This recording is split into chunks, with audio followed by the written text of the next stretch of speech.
CA గారు నేను ఒక్కనే పోతా, మీరు ఎవరు అవసరం దయచేసి నన్ను అలౌ చేయండి అని నేను సీఏ గారిని, ఏసీపీ గారిని, సిపి గారిని. ఇక హుజురాబాద్ ఎమ్మెల్యే పాడి కౌశిక్ రెడ్డి చిలుపూరు వెంకటేశ్వర స్వామి సాక్షిగా, హనుమాన్ స్వామి సాక్షిగా హుజురాబాద్ నియోజకవర్గంలో ఏ అవినీతి చేయలేనని తడి బట్టలతోనే దేవుని ఫోటో పట్టుకొని ప్రమాణం చేసినట్టులా. ఇక ఉన్నట్టుండి ఈ అవినీతి మీద ఒట్లు పెట్టాల్సిన అవసరం ఏంటంటే, ఇక మొన్న మంత్రి పొన్నం సారు బూడిద స్కామ్ చేసిండని, గిట్లా మస్తు అవినీతికి ఎగబడ్డాడని వాపోయిండు కదా కౌశిక్ రెడ్డి అన్న.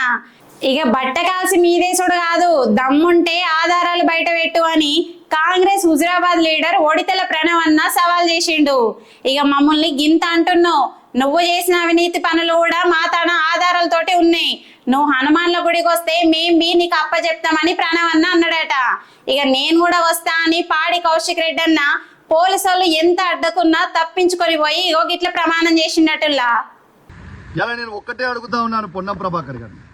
పొన్నం ప్రభాకర్ గారు, మీరు అధికారంలో ఉన్నారు, మీరు సవాల్ విసిరినరు, మీ సవాల్ని నేను స్వీకరించి పోదామనే టైంలో ఈ పోలీసు వాళ్ళని పెట్టి నన్ను ఎందుకు అడ్డుకుంటున్నారని నేను అడుగుతా ఉన్నాను.